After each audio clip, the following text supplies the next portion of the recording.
Where there was a SWAT standoff earlier this evening. Zach, what can you tell us?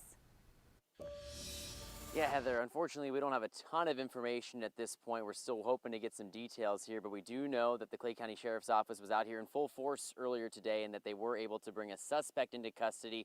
We don't know what exactly caused there to be that standoff, other than that we do know that this is an isolated incident according to the Clay County Sheriff's Office, and we're about 3 miles up the road on Thunder Road at a church from where the actual incident was, and so you can see the road's pretty dark behind me here, but I was able to get just a couple of shots with my phone before they asked us to stage here. This is where Clay County Sheriff's Office asked the media to go so that we would be safe. But on my phone, you can see a couple of shots where they had the road blocked off, a line of cars that was trying to get through. Talked with one man who mentioned it was around 3 o'clock today that he went out to take his kids to go for a swim, and they saw a pretty heavy police presence, half a dozen cars or so.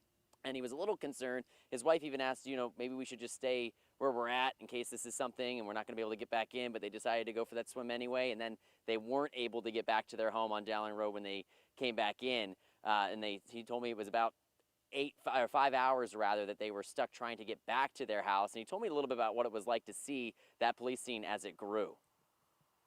There's about 50 cop cars, SWAT team, robot, and they don't let no one know what's going on. Some old lady's like, what do I do? I was like, kind of drive through, but go slow. After about 5 hours, we couldn't go home. Now I gotta go back and get my kids, some old lady, and then go home.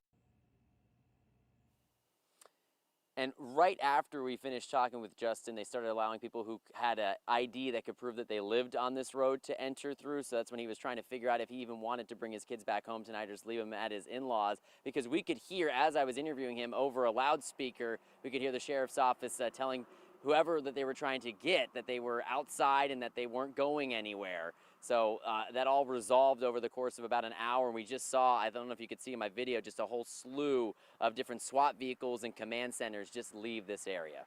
In Middleburg, Zach Wilcox, First Coast News, on your side.